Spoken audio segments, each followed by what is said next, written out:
Warning!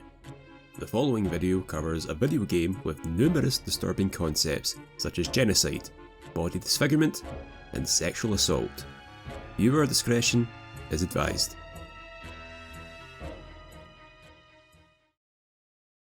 Normally whenever I look back on old 90s point-and-click games, there's a sense of reassurance, familiarity, and childlike wonder, as the nostalgia waves me back into a lull of serenity. Of course, back then, I never got games quite like I Have No Mouth and I Must Scream. Well, obviously not. What, are my parents going to turn around to me on my 4th birthday and be like, "Hey Noir, we heard you like those stupid point and click games with your mouse, so here's one about the eternal suffering of humanity by rogue artificial intelligence.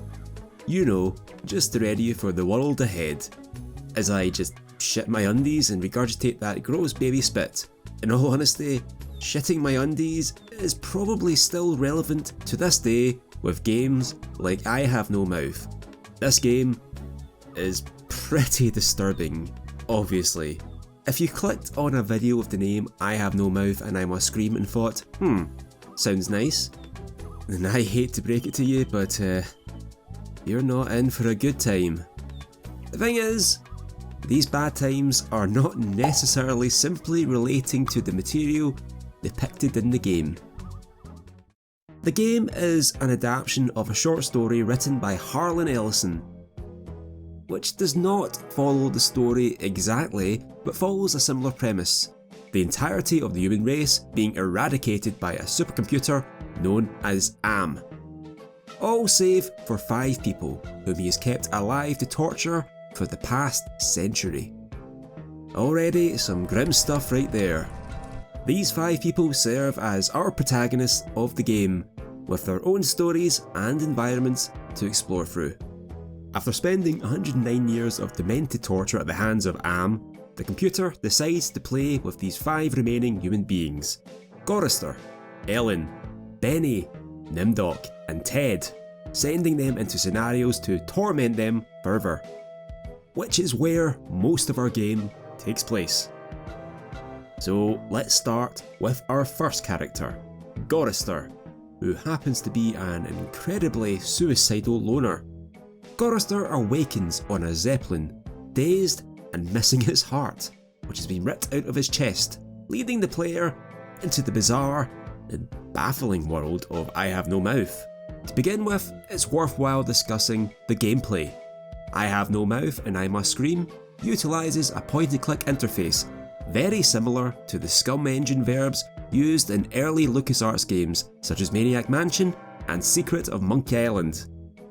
Upon starting each character, the player will always start with a book, which is a site profile about the character. These are clues on what the player is supposed to do, apparently. I feel I didn't even understand what the site profile was trying to get at. Reading the site profile comes at a cost, as it drops what can be considered the player's health, the spiritual barometer. As the characters proceed through their stories, there are times where some of their actions may be considered dubious.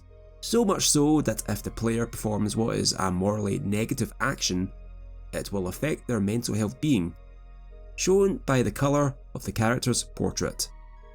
As the player performs negative actions, their portrait's colour begins to darken, whereas positive actions brighten the background, making it a brighter green until they transcend morality and become angelic white. So what does keeping your morality high do?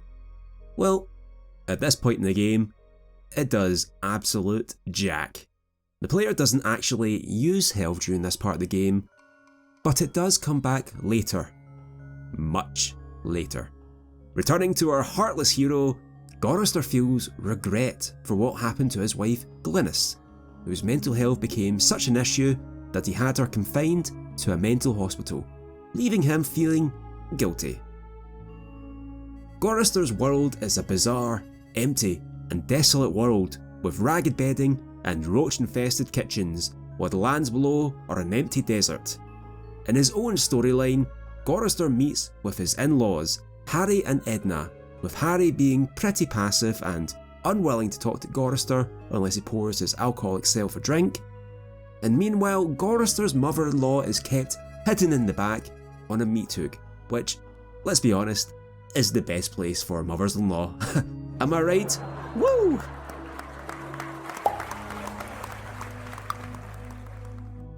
Outside is a jackal, who requests Gorister's heart to eat, which doesn't sound like much of an issue since he's wandering around without it.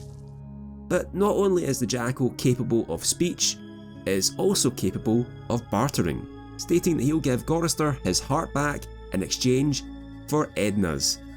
But being sneaky, we also steal one from an organ inside one of the carcasses of the freezer and exchange it for that, sparing poor Edna's life. For now. As Gorister explores everything, he discovers a punch bowl which appears to be poisoned. Yep, definitely poisoned. As it turns out, Gorister was murdered in here by his parents-in-law, with Harry ripping out Gorister's heart, in what they claim was an order from Am in order to let them go free, which clearly worked out so well for them. Edna is extremely volatile to the point where if the player offers to help her down, she grabs him and screams at him. She asks for a sip of milk from the ship, which gives her some sort of super strength to get down from the meat hook and run off, much to Gorister's horror and mental health. Apparently it's more morally acceptable to leave a woman on a meat hook to dehydrate. Oh well. Edna runs off to the ship trying to take off. However, Gorister proceeds to tie her up and uses her to help power up the airship to escape. Unsettling. Gorister also finds her logs where she admits that she's the reason that her daughter went crazy, much to Gorister's happiness, who proceeds to have a shit-eating grin over the fact his wife's mental health deteriorated and he left her in a mental institute. But do you know what? It's okay. It wasn't his fault. I admittedly got pretty stuck here, as Gorister refused to take off, leaving Glynis behind, and I wasn't too sure what to do, as I couldn't interact with her to lower her from the hook. So I figured I just had to use the gun to end poor Glynis's life and move on, which proceeded to explode the honky-tonk, ending the scenario and taking Gorister back to the start. Oh dear. The solution is instead to give her the milk, which revives her and allows him to take her down, only for her to proceed to die, and he takes her body. Gorister definitely must have that bottomless bag scenario, since he's able to carry all sorts of stuff, including 2 bodies. Gorister buries Glynis to make amends and to bury the past, allowing him to take off in the airship. In the air, Gorister's game continues, confusingly, but it's solved by going out on the deck, where the player is urged by the jackal to blow up the honky-tonk, which he does using his gun, ending the scenario. Next up is Ellen, whose adventure takes her to a high-tech pyramid. Along the way, Ellen encounters rooms filled to the brim with the colour yellow, which causes significant distress to her. As a result, many of these rooms and items cause her to have a panic attack and run out of the room. This makes things a bit confusing, especially for the yellow blindfold lying precariously on the ground. Ellen refuses to pick it up, making the player think they can't use it, but then proceeds to pick it up anyway after a second attempt. Ultimately, Ellen needs to find a way to open the sarcophagus nearby, which seems like a bad idea, but go on. After entering the sarcophagus, Ellen finds herself on an elevator, with each floor being a significant event of her life, giving the player a lot of backstory for her life. But the scenario ends after pushing 2012, leading to a tragic story of how Ellen was raped while coming home from work, bringing back a demonic-looking being dressed as a maintenance man who wears the colour yellow, which results in her fear of the colour. The player gets to choose how they proceed, and if they choose to fight back, she attacks him, vanquishing him, and apparently removing her fears of the colour. After conquering her fears, Ellen meets with an aspect of Am, who says he wants to help Ellen in her attempts to find an essential component of Am to destroy it. Ellen proceeds to activate a program known as the Chaos Trebler, shutting down most of the pyramid's functions before, once again, returning back to the sarcophagus, causing Am to end the scenario, curious as to how she accessed an important aspect of a system. The next scenario features Benny, a man who is voiced as Am's favourite torture toy, and who has been altered so much that he can no longer talk or eat normally, while also moving similar to a chimpanzee. Benny's scenario starts with our protagonist immediately falling down the stairs awkwardly. I know, I shouldn't laugh, but I was so bewildered when this happened. As it turns out, Am has crippled his legs, making it hard to manoeuvre. Benny is unable to eat any food he finds, which causes him to scream in pain and cough up blood. Benny's adventures take him to what seems to be a primitive setting with a village where he can't easily communicate with the residents. In the village, Am requests that the villagers provide unto him a sacrifice at the altar, which is chosen through a lottery bag. Benny meets with a mother who lives with her son, who has a genetic mutation which has resulted in an extra arm growing out of him. Benny shows kindness by providing the child with food, who shows he can communicate with Benny through the monitors. He explains that the village views him as an outcast, but thanks Benny, allowing him to sleep in the cave. Mutant slumber party! The next day, the lottery is drawn, only for the child's mother to be chosen and sacrificed to Am, who disintegrates her. Whoa. Looks like I've got some bad news at our next slumber party. In attempting to complete this section without a guide, I unfortunately received an untimely end for Benny when Am announces he wants him to be sacrificed, which kills him and ends the scenario, taking Benny back to the start of the game. So I had to start again from scratch, but this time I had to resort to using a guide. This time Benny instead steals the lottery bag, while also speaking to the graves of his fallen comrades, whom he feels partly responsible for their deaths. Mostly because he was. They demand he show kindness, which he didn't show to them. Benny requests that the child hides away in the cave to avoid the lottery in case he's chosen, but regardless, he's found and taken to Am's altar.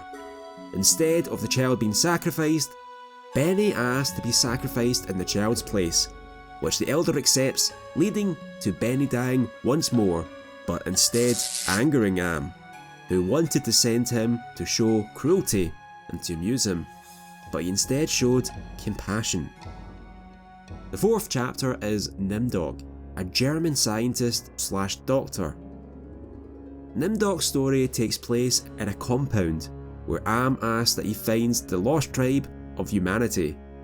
Many people are found locked away with large resentment towards the elder doctor, claiming he has experimented and harmed numerous individuals.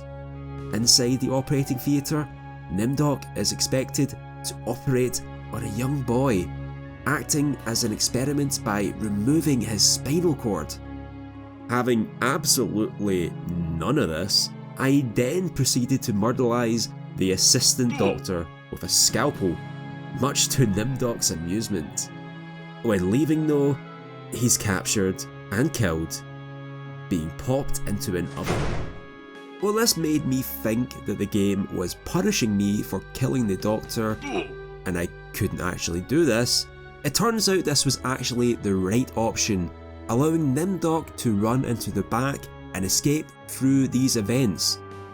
Despite killing someone, the guards proceed not to retaliate with the doctor unless he makes the mistake of talking to them, instead merely tolerating his presence for some unknown and baffling reason. As it turns out, Nimdok is a Nazi scientist who is responsible for many deaths, although most of the imagery is replaced with images of Am. With the boy saved, a new patient is taken instead to have his eyes removed forcefully. After giving him ether, Nimdok proceeds to help ease the man and takes the eyes. After taking the eyes, the compound is taken over by the prisoners. Nimdok proceeds to request to escape, but for me, one of the prisoners finds the eyes Nimdok snatched, breaking the glass. Now this is problematic as this removes all chances of Nimdok receiving his good end in his scenario. In most guides I've read, this essentially says that I'm boned from getting the good ending of the game, but I don't think that's quite the case, and I'll discuss this later. Nimdok retreats outside where he finds an old bunker with a golem.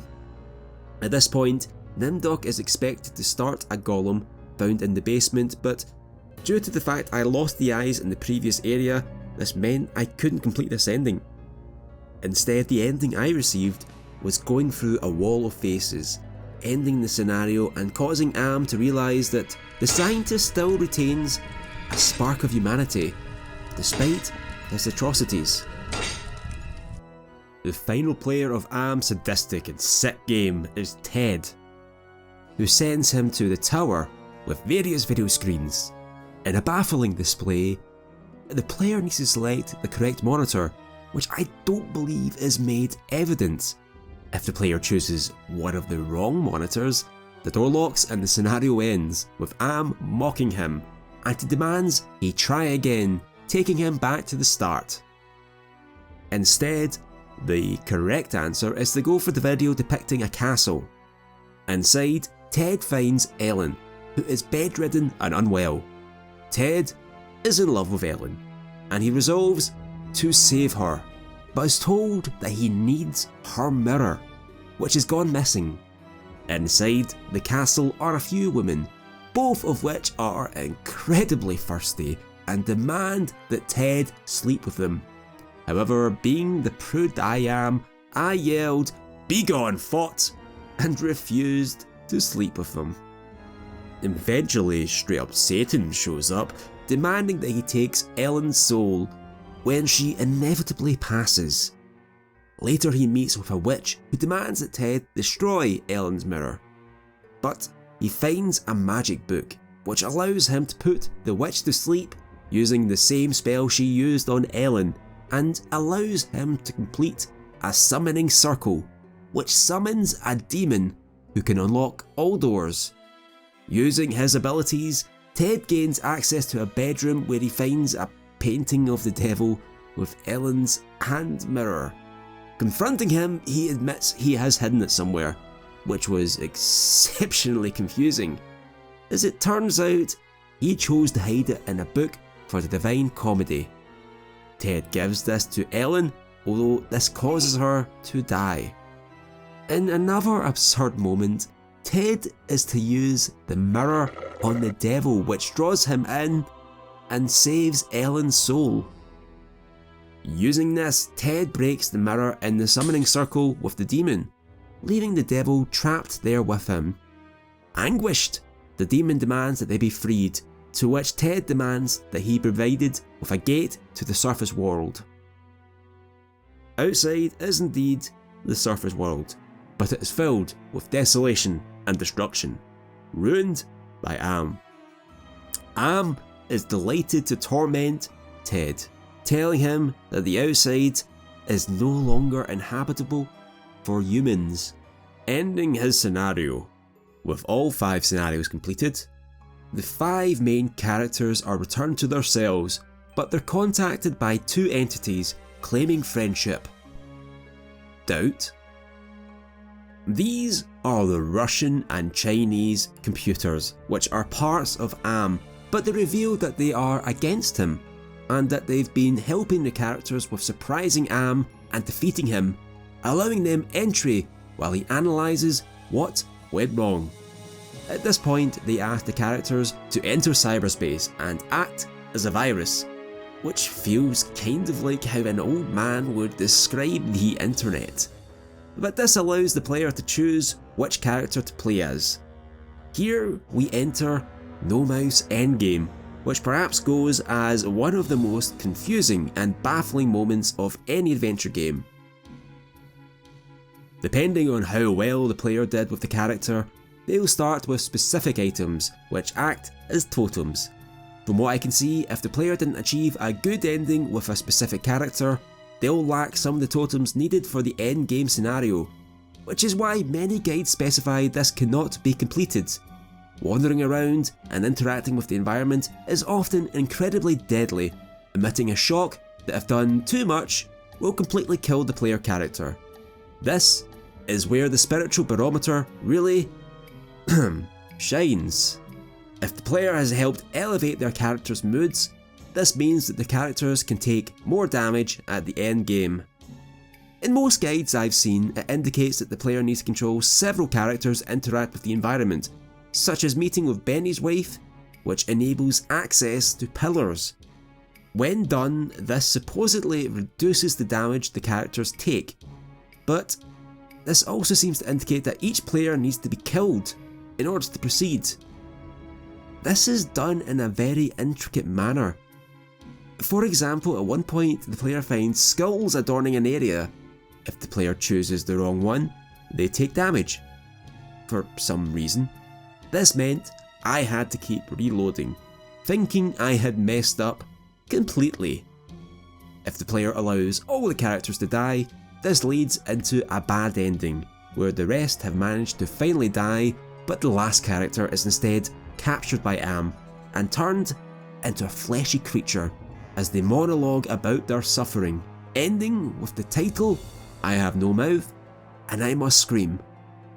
While the game has a few different endings, these are mostly various iterations of these ones.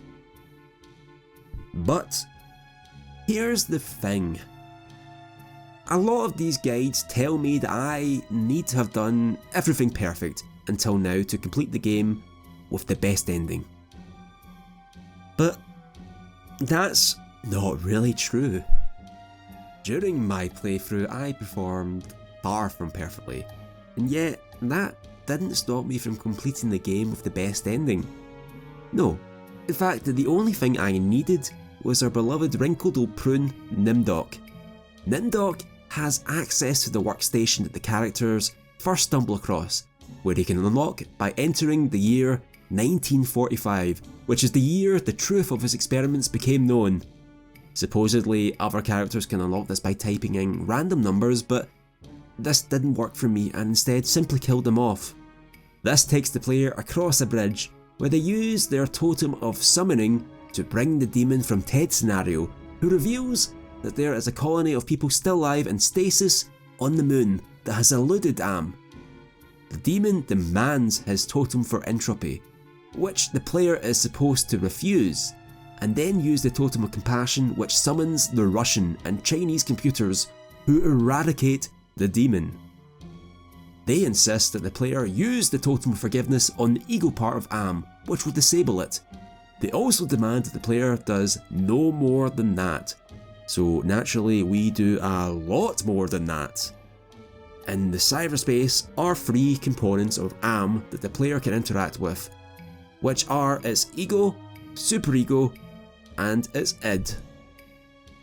If the player follows the Russian and Chinese computer's steps and only disables the ego, then surprise motherfuckers, the Russian and Chinese computers betray the player, having no need for them now, as they have Am under their control and allow their fallen brother choose a suitable reward, which just so happens to be, you guessed it, fleshy mouthless creature.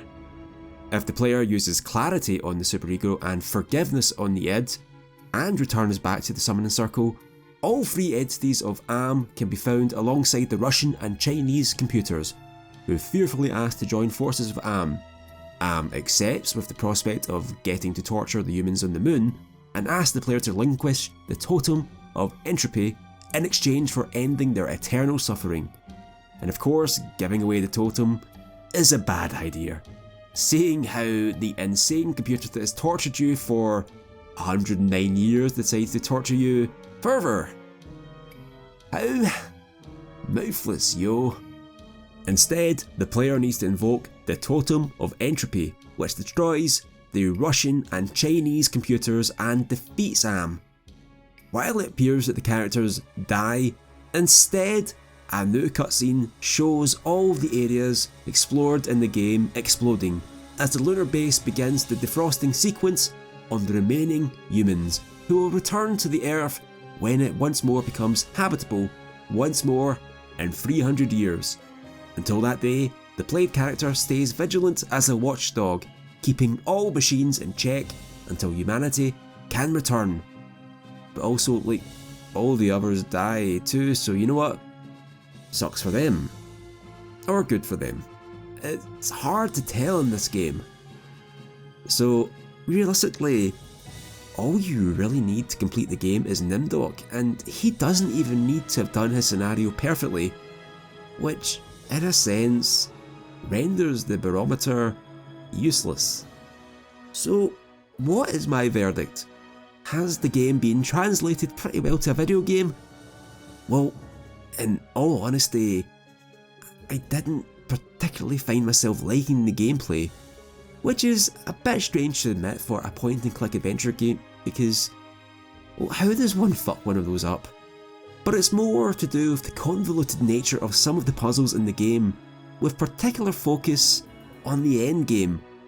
I don't think they make logical sense, and already when you take the logic out of a game that contains puzzles, there's a few alarm bells going off in my head.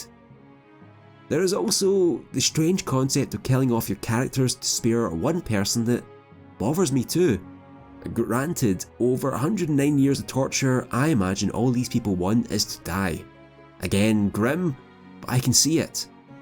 But for the player to kill off a character, it feels like you've done something wrong. As far as I'm aware, the punishment of doing something wrong in a video game is death, so killing off a character feels as if I've messed up. In fact, it feels like I'm reaching some form of bad ending. In the end, there is no way to save every protagonist, and it's frustrating, which is something the creator wanted. He wanted it to be an unwinnable game, and for a video game, that doesn't really translate well.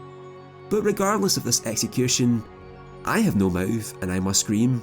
It's incredibly unsettling that it still chills me to my bones to this day.